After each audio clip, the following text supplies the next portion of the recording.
هل نحن من يحتاج إلى وطن جديد أم إن وطننا من يحتاج إلى شعب جديد؟ وقد تبين لي بأن وطننا هو الذي يحتاج إلى شعب جديد.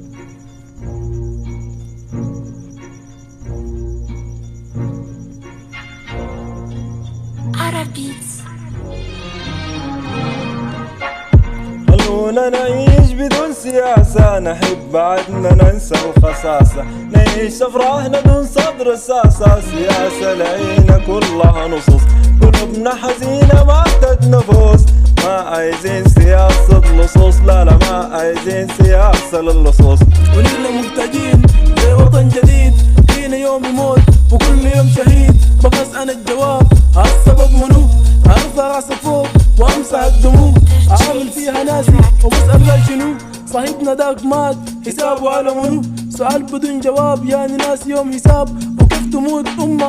بدون أسباب، هنا ما في مستقبل الرؤية بس ضباب، شو عملنا مات يعني ما في شمس، لسه قلبنا بنبض ولسه فينا حس، والقلب ملك إله وفي الحقيقة هو إبليس، وكيف بتقتل زول بترجي في إبليس، ناس مليانة جد محبة وناس فاضية زي الكيس، ناس معادن جد ذهب وناس خفيفة زي الريش. خلونا نعيش بدون سياسة، نحب بعدنا ننسى الخساسة، نعيش أفراحنا دون صدر الساسة، سياسة لعينا كلها نصوص، قلوبنا حزينة ما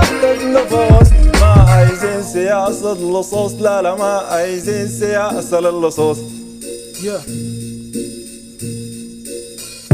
ناس تصور الواقع ونحن في وسم، قانون سياسة حق سلم واستلم، واقينا جد حزين بجمل الهلم، لو الهلم ضباب نشغل الكلم، في السياسة ما في ممدوح، في السياسة ما في وضوح، في السياسة الكل مفضوح،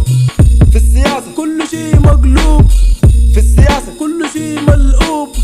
في السياسة كل شي معيوب، في السياسة يعني تقي الجيوب، السياسة يعني أشئل الحروب، السياسة يعني وسخ الدروب، السياسة زول جوعان، السياسة زول وسطان، السياسة دمر السودان. خلونا نعيش بدون سياسة، نحب بعدنا ننسى الخساسة، نعيش أفراحنا دون صدر الساسة، سياسة لعينا كلها نصوص، قلوبنا